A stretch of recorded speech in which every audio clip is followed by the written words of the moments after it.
ہمارے علاقے میں ایک فلاں فلاں فلاں آیا ہے اور وہ ایک اللہ والے کی بزرگ کی بات کرتا ہے کہ ٹیک لگا کے بیٹھا تھا، حضرت ابوبکر اوپر ساتھ ہیں، ضیافت کر رہا تھا، اس واقعے کو بیان کر کے کہتے ہیں فضائل درود شریف کو آگ لگا دو۔ بھائی ایک بات سنیں، کرامت کس چیز کا نام ہے؟ کرامت کس چیز کا نام ہے؟ کیا قرآن کریم میں کوئی کرامت کا ذکر ہے؟ یہ کرامت ہے نا ولی کی، اس کو ایک سائڈ پہ رکھ لیں۔ کیا قرآن میں، حضور کی سنت میں، صحابہ میں کوئی کرامت کا ذکر ہے کہ کرامت ہو سکتی ہے؟ تو پھر یہ بھی کرامت ہے۔ اور اگر قرآن سنت میں کرامات نہیں ہے تو پھر ہم نہیں مانتے۔ آؤ قرآن کریم کھولتے ہیں۔ یا مریم ان لکی ھذا، حضرت مریم علیہ السلام موجود ہے، حضرت زکریا گئے ہیں، کمرہ فارغ تھا، باہر سے تالا لگایا، گئے، واپس آئے، چابی اپنے جیب میں تھی، کنڈی کھولی، باہر دیکھا پھل، کہا یا مریم ان لکی ھذا، پھل کہاں سے آئے؟ کہا ہوا من عند اللہ، قالت ہوا من عند اللہ، یہ اللہ نے دیا۔ کیوں؟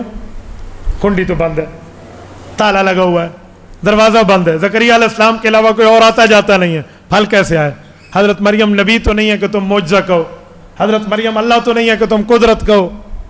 نہ ہم تثلیث کے قائل ہیں، نہ ہم تثلیث کے عقیدے کو ٹھیک سمجھتے ہیں، ہم تو انہیں اللہ نہیں مانتے، ہم تو توحید کے قائل ہیں۔ حضرت مریم ولی اللہ ہے نا، ولیہ ہے نا اللہ کی، تو ولی کی کرامت تو قرآن میں ہے۔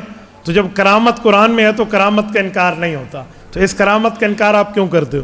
نعوذ باللہ اگر کرامت لکھا ہوا ہو، کرامت کا واقعہ لکھا ہوا، تم کو قرآن کو، اس کو فضائل درود شریف کو آگ میں ڈالو، یہ جو قرآن کریم کی کرامات لکھی ہوئی ہیں اس کے بارے میں تمہارا کیا خیال ہے؟ تھوڑا گزارا جس سیڑھی پہ چڑھ گئے ہو نا مولوی صاحب، اس سیڑھی سے اترو، ورنہ ایک دن تم ان آیات کا بھی انکار کر دو گے کہ آصف بن برقیہ جو تھا وہ کیسے تخت بلقیس لے کر آیا تھا، تم بیٹھے ہوگے پھر، وہ بھی کرامت ہے کہ ابھی تمہاری آنکھ کا پلک نہیں جھپکا ہوگا، پہلے یہاں پر لا کر حاضر کر دوں گا، آصف بن برقیہ نے کہا تھا، یہ بھی کرامت ہے۔ تم اس آیت کے بارے میں کیا کہو گے؟ اس لیے کرامات کے بارے میں گفتگو کرنے سے پہلے اپنے علم کو تھوڑا سا سرچ کر لیا کرو کہ کتنے فیصد بچ گیا ہے، ایزی لوڈ لے لیا کرے کہ کہیں ایسا نہ ہو کہ بندہ ایک دن قرآن پہ بول بیٹھے۔